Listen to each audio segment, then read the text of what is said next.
أعوذ بالله من الشيطان الرجيم. بسم الله الرحمن الرحيم. السلام عليكم ورحمة الله وبركاته. Kita mulakan dulu majlis ilmu kita pada malam ini dengan bacaan Ummul Furqan Al-Fatihah. A'udzu billahi minasyaitonir rajim. Bismillahirrahmanirrahim. Alhamdulillahi rabbil alamin arrahmanir rahim maliki yaumiddin. Iyyaka na'budu wa iyyaka nasta'in. Ihdinas siratal mustaqim. Siratal ladzina an'amta 'alaihim ghairil maghdubi 'alaihim waladdallin.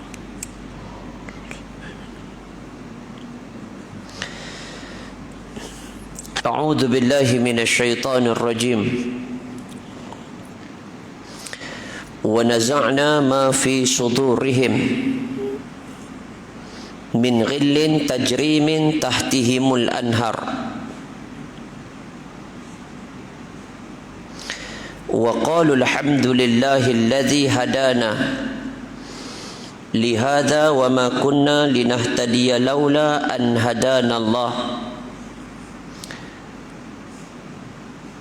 لقد جاءت رسل ربنا بالحق ونودوا أن تلكم الجنة أورثتموها بما كنتم تعملون أشهد أن لا إله إلا الله وحده لا شريك له وأشهد أن سيدنا محمدا عبده ورسوله اللهم صل وسلم على رسول الله حبيبنا وشفيعنا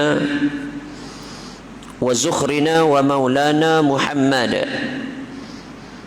وعلى آله وأصحابه ومن تبعهم بإحسان إلى يوم الدين سبحانك لا علم لنا إلا ما علمتنا إنك أنت العليم الحكيم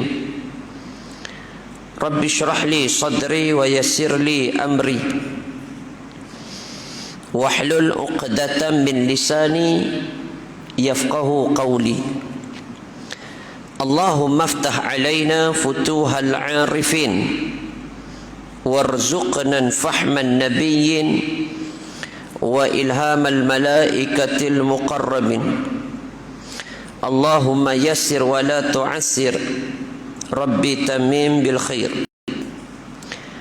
Bahagia Tuan Imam, tuan-tuan hadirin muslimin muslimat yang dikasihi dan moga-moga dirahmati dan diberkati oleh Allah Subhanahu wa taala. Alhamdulillah, pertama-tamanya marilah sama-sama kita panjatkan rasa syukur kita ke hadirat Allah Subhanahu wa taala. Kerana dengan limpah izin, rahmat dan hidayah daripada Allah Subhanahu wa taala, maka pada malam ni Allah masih lagi mempertemukan kita dalam satu ruang dan peluang ini. Moga-moga kita jadikan amalan kita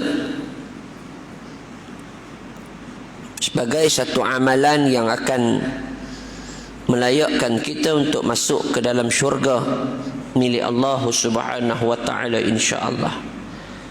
Hadirin muslimin muslimat yang dikasihi sekalian, insya-Allah pada malam ini kita masih lagi membicarakan berkaitan dengan kitab kita lah, iaitu kitab Bahrul Mazi. Dan malam ini insya-Allah akan kita tengok pada bab yang ke-121. Betul tak? Bab yang ke-121 pada muka surat 395. Bab ini dia kata babu ma jaa fi kam tu'tal jumu'ah. Bab yang telah datang ia pada menyatakan pada berapakah jauh perjalanan yang wajib didatangi akan Jumaat. Dalam bab yang ke-121 ni kita akan bahaskan berkaitan dengan bagaimana yang dikatakan sejauh mana perjalanan seseorang untuk dia wajib mendatangi dia akan Jumaat. Jarak perjalanan yang bagaimanakah yang akan disebutkan nanti untuk kita lalui perjalanan Jumaat tu. Faham tak? Baik. Dalam hadis ini, hadis yang ke-138. An Abi Hurairah 'anil Nabi sallallahu alaihi wasallam qala al-jumu'atu 'ala man awahu al-lailu ila ahlihi. Hadis ni hadis dhaif.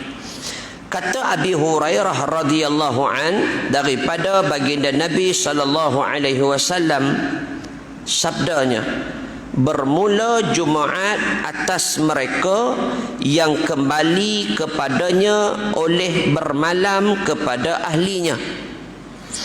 Ketahuilah, dia kata, kiranya ya saudaraku, telah bersalah-salahan ulama atas kadar jauh yang wajib didatangi Jumaat itu. Ada kadar dia. Maka dia kata bersalah-salahan ulama, makna ada khilaf di situ. Maka hadisnya ada dikeluarkan oleh At-Tirmizi. Begini bunyinya, dia kata, an Abi Hurairah ani Nabi sallallahu alaihi wasallam qala al-jumu'atu ala man awahu al-lailu ila ahlihi. Diriwayatkan daripada Abu Hurairah daripada Nabi sallallahu alaihi wasallam bersabda, ia bermula Jumaat itu atas mereka yang mengembali akan dia oleh malam kepada ahlinya. Maknanya dia akan balik pada malam tu juga. Kata Abu Isa, dan bermula ini hadis isnadnya dhaif. Baik, hadis ni tarafnya ialah sanadnya bertaraf dhaif. Baik. Maka jadilah makna hadis itu yakni wajib Jumaat atas orang yang simpang, yakni sempat tiba ke rumah tidur dengan ahli keluarganya, kemudian daripada lepas sembahyang Jumaatnya. Kalau begitu, wajib orang yang datang itu kalau sejauh perjalanan sekerat hari sekalipun. Dia kata yang wajib Jumaat ni maknanya orang tu dia sempat bermalam di rumah dia. Dalam keadaan tu dia sempat bermalam di rumahnya. Maknanya perjalanan tu jaraknya bagaimana? Makna kalaulah perjalanan sempat bermalam di rumah dia tu, maknanya dia tidaklah jauh, sebab perjalanan boleh balik hari. Begitulah maknanya. Baik. Dia tak sebut jarak perjalanan mengikut kilometer. Tetapi berdasarkan kepada hadis ni, maknanya orang yang sempat balik tidur di rumahnya. Biasanya pada adat, pada uruf setempat, orang yang boleh balik bermalam tidur ni perjalanannya tidak jauh. Pada adat dan uruf setempat. Boleh faham? Kalau biasanya, kalau perjalanan yang makan masa sehari perjalanan, sudah tentu kita tak sempat untuk bermalam di rumah. Jadi pada waktu itulah kata sanad hadis ini, maka pada waktu itu kita wajib salat Jumaat. Baik, namun ada perbahasan lain. Dia kata masalah mendatangi Jumaat itu wajib sejauh mana? Kata Abu Isa, dan telah bersalah-salahan ahli ilmi atas mereka yang wajib itu. Maka kata setengah daripada mereka itu. Mereka ni siapa? Abu Isa dan juga mereka yang mengikut pandangan Abu Isa.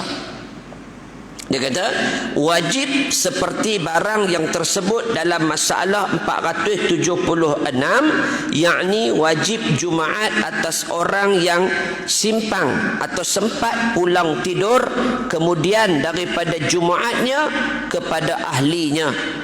Dan kata setengah mereka itu tiada wajib Jumaat melainkan atas orang yang mendengar bang, yakni azan, dan ialah qaul Syafi'i, Ahmad dan juga Ishaq.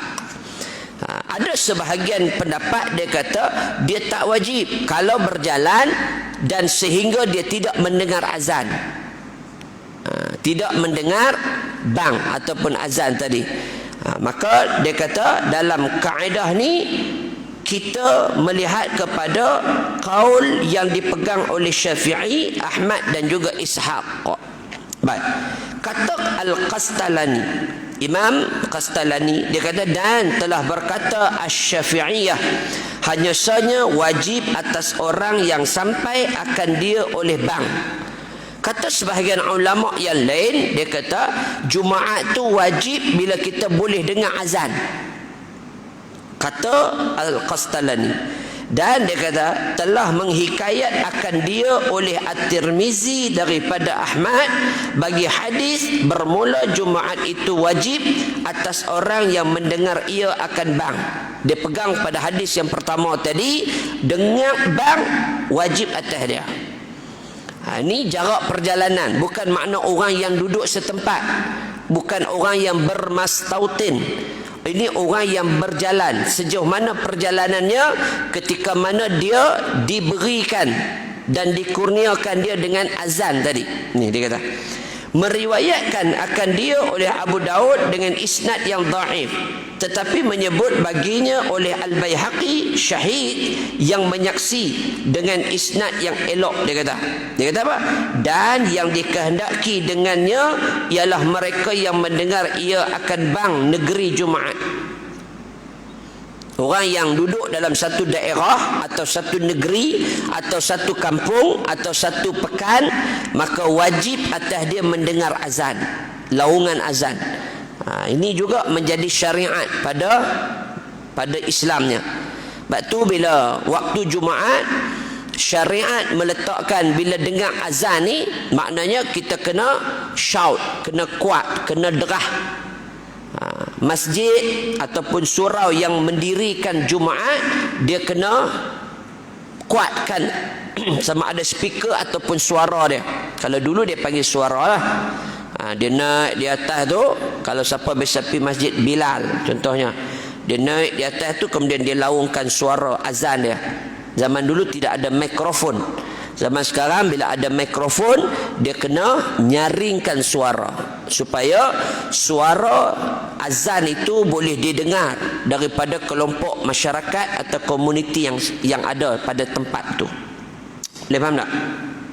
Baik, dia kata maka barang siapa ada di dalam qaryah yang tiada lazim ahlinya mendirikan Jumaat, nescaya lazim akan dia jika adalah ia sekira-kira dengar bang itu daripada orang yang tinggi suara ke atas bumi di tepi qaryahnya yang mengiringi negeri Jumaat, serta pertengahan pendengaran dan tenang suara dan tiada berangin.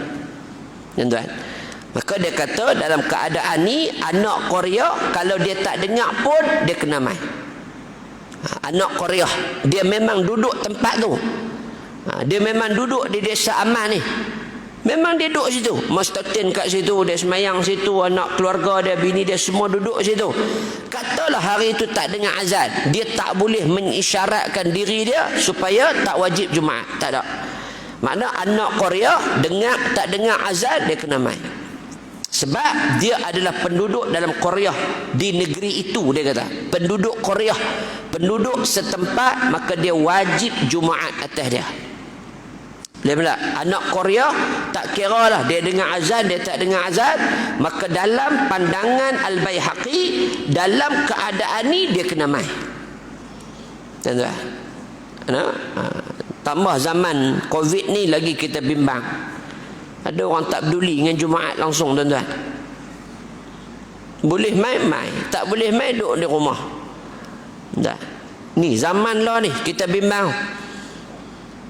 Yang kita jumpa tuan-tuan, ramai orang yang tak peduli dah. Dia kata Jumaat ni bukan wajib. Siapa kata Jumaat ni tak wajib? Saya pergi khutbah tuan-tuan, tiga minggu lepas. Satu masjid tu, bila masjid tu surau yang dibuat masjid, yang didirikan Jumaat. Jadi biasanya tuan-tuan kalau sebelum Covid ni kan, kita rapat-rapat sah tu ramai, melimpah ruang ni. Tapi masa pi tu tuan-tuan, dia punya saf kan jarak-jarak. Dalam keadaan jarak-jarak tu pun orang tak ada. Surau tu bukan masjid, surau yang mendirikan Jumaat. Tak ada. Ada belah dalam sikit, lepas tu belah luar sikit. Hak depan tu, depan belakang ni tuan-tuan, tak ada. Orang kosong. Itu dalam keadaan jarak. Habis khutbah saya tanya tu imam. Saya kata, tu imam mana pergi orang habis semua ni? Dia kata, mereka takut COVID. Dan jangan jadikan ianya sebagai satu alasan untuk kita tidak hadir solat Jumaat. Sebab itu dia kata, orang yang duduk dalam qaryah, sama ada dia dengar, dia tak dengar azan, nyaring ke tak nyaring ke, pertengahan suara ke, tinggi suara ke, tak dengar suara langsung ke, maka dia wajib Jumaat kalau dia tahu itu adalah hari Jumaat. Tuan-tuan, ada orang tak pernah peduli. Dia kata, lantak lah nak main Jumaat, masjid tutup. Dia kata, siapa kata masjid tutup? Masjid tak pernah tutup pintunya tuan-tuan. Memang kita willing mengalu-alukan kehadiran jemaah. Kita bimbang kalau masjid ditutup semula. Sangat kita bimbang. Macam-macam ancaman boleh berlaku dalam masyarakat kita. Zaman hari ni tuan-tuan tengok, bila anak-anak kecil tak boleh dibawa pun kita bimbang. Sebab pentarbiahan itu salah satu tempatnya adalah di masjid. Di sekolah kita dah stop pengajian. Tuan-tuan, sekolah anak-anak tak pergi dah. Proses pentarbiahan itu dah stop di sekolah. Walaupun adalah pembelajaran di rumah, tapi nak abang kata tempat tarbiyah itu mana lagi? Masjid dan surau. Mana lagi? Rumah kita.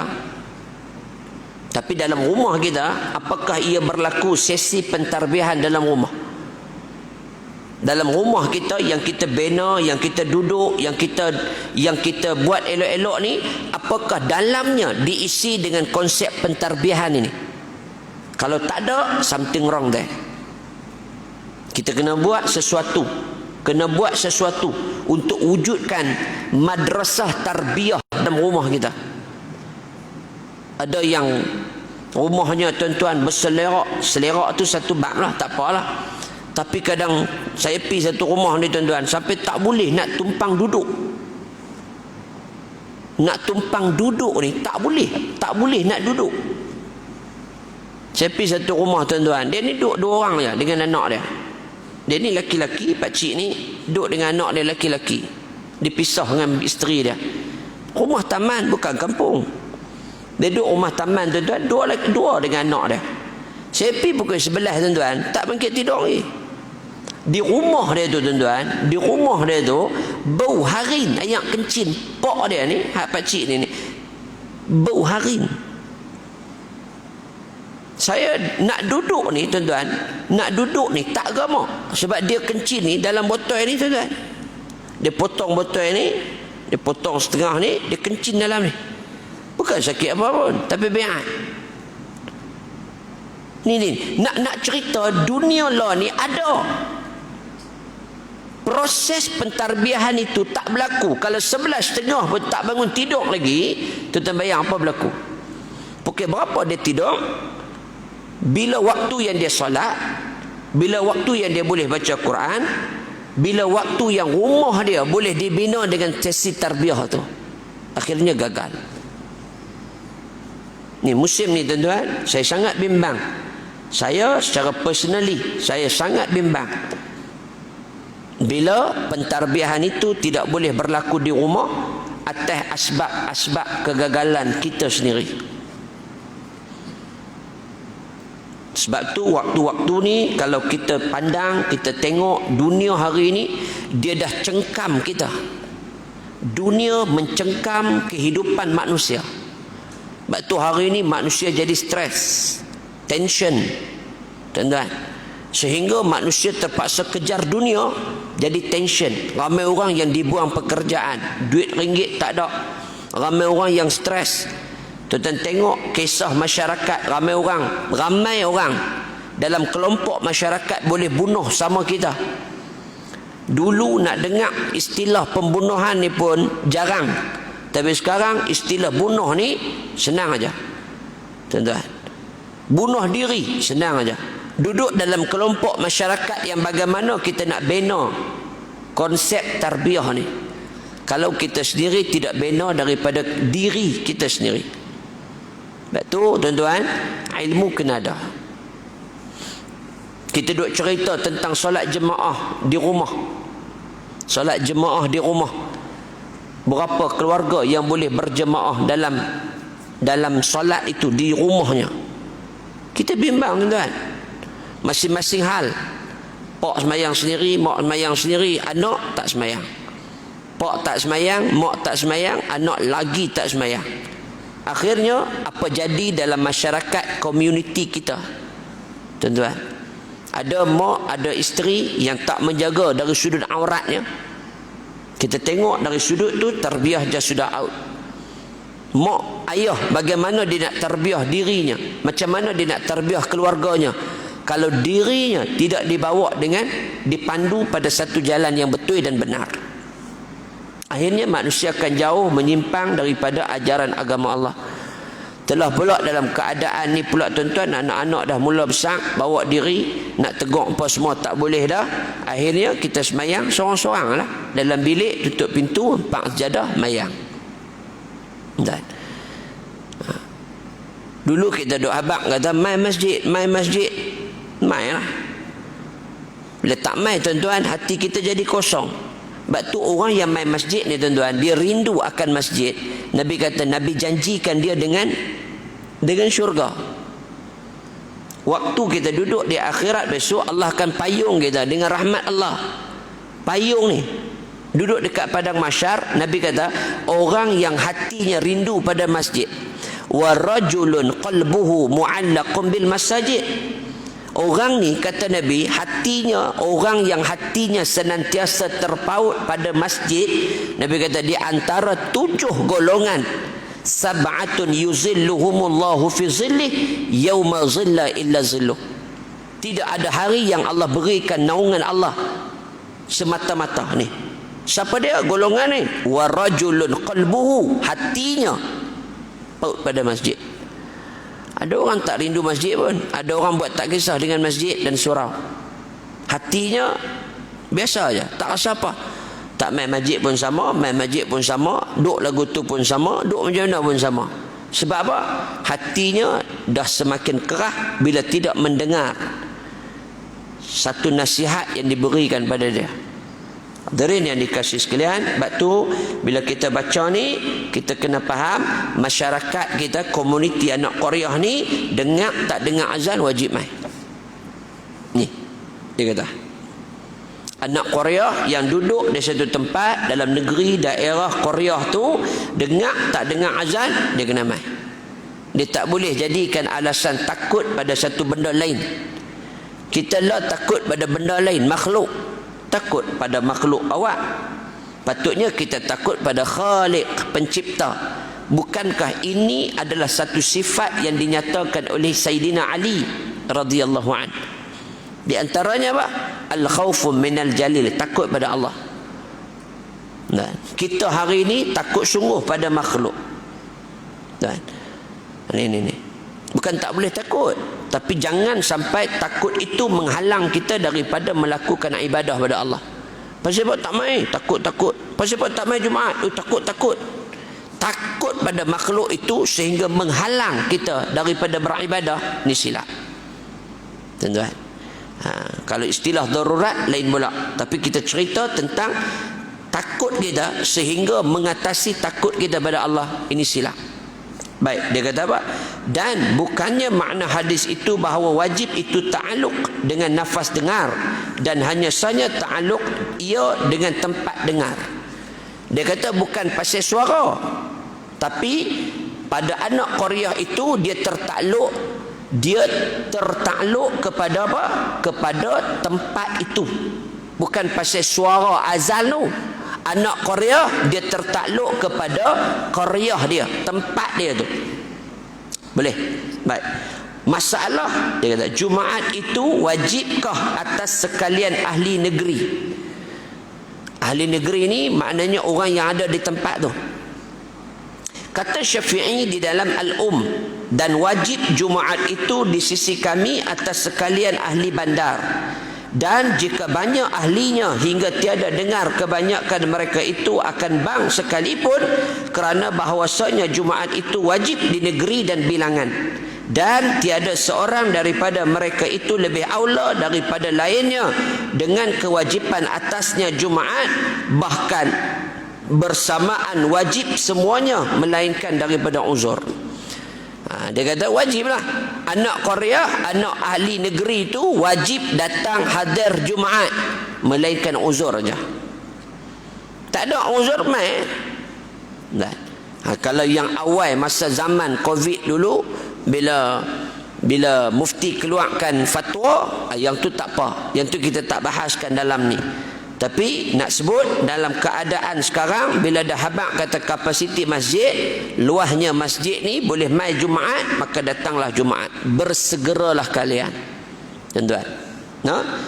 Iza nudiya lis-salah min yaumil Jum'ah, apabila diserukan azan pada kamu, fas'au, maka segeralah kamu datang Jumaat. Tinggalkan jual beli, kata Allah. Baik, dia kata Syafi'i, dan apabila ada satu kaum itu di tempat yang berhimpun ahlinya, nescaya wajiblah Jumaat atas orang yang mendengar ia akan bang daripada sekalian penduduk negeri atau yang berhampiran daripadanya, dengan dalil ayat yang saya bacakan tadi, idza nudiya lis-salah min yaumil jumu'ah fas'au ila dzikrillah wa dzarul bai', dzalikum khairul lakum in kuntum ta'lamun. Iza nudiya lis-salah min yaumil Jum'ah, dan apabila diserukan azan pada hari Jumaat, fas'au ila zikrillah, bersegeralah kamu untuk mengingati Allah, wa dzarul bai', dan tinggalkan jual beli. Ini ada kisahnya ketika mana sahabat-sahabat Nabi masa tu nak diwajibkan Jumaat. Jumaat yang pertama adalah di kota Madinah disyariatkan Jumaat. Maka waktu masa tu orang masing-masing sibuk dengan urusan jual belinya. Maka turun ayat ni, wa dzarul bai', tinggalkan jual beli. Zalikum khairul lakum, maka dia kata, maka itu adalah lebih baik daripada in kuntum ta'lamun, sekiranya kamu tahu. Hadirin yang dikasihi sekalian, nak sebut dalam kehidupan kita ni, bila kita faham, kita ada ilmu, maka segeralah kita melaksanakan ganjaran kebaikan yang Allah bagi kat kita ni. Baik, saya nak cepatkan sikit. Jumaat orang dusun, apa hukumnya?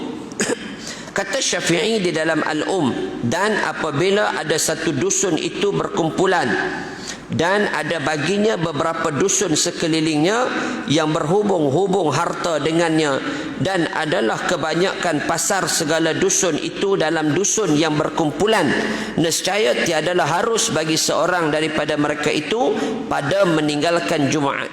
Dan begitu juga tiada aku mengharuskan meninggalkan Jumaat bagi orang yang atas 1 mil, yakni 1 batu atau 2 mil atau 2 batu, dan barang yang menyerupai ini. Dan tiada nyata di sisi aku berdosa meninggalkan Jumaat, melainkan orang yang mendengar ia akan bang, dan lebih kuat berdosa ahli negeri, dan jika besar sekalipun dengan meninggalkan Jumaat. Dia kata apa jadi pun kita tinggalkan jual beli, maka dia kata wajib datang pada sekalian makhluk ni hari Jumaat. Tuan-tuan, maka dalam keadaan ni, konteks ni kena mai lah.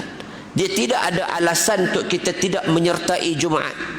Tak ada alasan. Maknanya semua orang yang berada dalam qaryah negeri itu, dia wajib Jumaat. Dan kecuali dia uzur, yang tidak ada harapan sembuh, dia uzur, maka tak boleh mai Jumaat, yang tu tak apa. Tapi nak cerita dalam keadaan qaryah tu, sama ada dia dengar azan, dia tak dengar azan, dia kena mai Jumaat. Jangan bimbang, urusan soal hidup kita atas dunia ni Allah tahu. Kita duk baca ayat 1000 dinar. Ada orang dia tak baca, dia pergi pelekat di kedai lah. Hak ni kira dia jenis magic lah, magic. Nak kaya tuan-tuan, dia kena baca, bukan boleh pergi pelekat di kedai makan tu. Dia kena baca, amal. Amal apa ni? Wa may yattaqillaha yaj'al lahu makhraja wa yarzuqhu min haitsu la yahtasib. Sampai habis ayat lah, ila al-akhir al-ayat. Jadi saya nak sebut dua benda yang awal ni. Allah kata apa? Man yattaqillaha yaj'al lahu makhraja. Siapa yang bertakwa pada Allah, Allah keluarkan hidupnya daripada benda sempit pada benda hak luah. Syarat dia apa? Takwa. Wa yarzuqhu min haitsu la yahtasib. Allah bagi rezeki pada jalan sumber yang dia tak sangka-sangka. Sebab tu jangan tanya mai ikut mana. Ada je rezeki tuan-tuan. Allah atok hidup kita. Syarat dia takwa. Saya ada satu orang tuan-tuan. Saya pergi ceramah di Perkeso baru ni. Perkeso. Dia suruh war-war juga dalam kuliah saya. Saya kira macam duta Perkeso pada jugalah lebih kurang. Dia kata tuan-tuan, kalau ada orang yang mati kan, dia kerja swasta, tiba-tiba dia mati, tak kira lah siapa pun, adik-beradik kita ke, jiran kita ke apa kan, dia mati kan, dia kerja swasta dan dia pernah kerja swasta, tak kira lah kerja kilang ke, kerja apa ke kan, tuan-tuan pergi cek IC dia. IC dia masa dia hidup tu ada IC dia kan. Tuan-tuan pergi Perkeso, pergi cek. Dia cerita tuan-tuan, ada satu budak perempuan ni dia main praktikum. Main praktikum dekat Perkeso lah. Dia pun duduk sembang dalam sebulan budak tu main praktikum tu. Dia kata ayah dia mati, tapi tak ada apalah ayah dia mati, tapi ayah dia kerja kilang dulu ni, lama ayah dia kerja kilang. 20 tahun lebih ayah dia kerja kilang, mati. Orang Perkeso ni kata, mai kita cek tengok ayah kamu ni. Cek lah, cek IC dia masa hidup lah kan. Cek IC dia, tengok tuan-tuan, saya pergi Perkeso baru ni. Dia kata, tengok budak ni rupanya ayah dia ada Perkeso 60,000. Dia kata rezeki. Dia main nak praktikum je mengaji. Tiba-tiba dia duduk cerita apa kok ni, 60,000 dapat. Pasal ayah dia mati tak pernah tuntut. Jadi kalau tuan-tuan ada adik-beradik ke siapa ke Perkeso abang ni, dia kata ustaz kalau dalam kuliah ustaz tolong abang lah. Saya jadi macam duta mereka pula dah. Tak ada bayaran apa lah tuan-tuan weh. Ya, tapi nak abang kata kalau ada tuan-tuan pergi cek lah di Perkeso. Perkeso kan di Kulim ni saya rasa ada juga. Kalau nak pergi Sungai Petani pun boleh juga.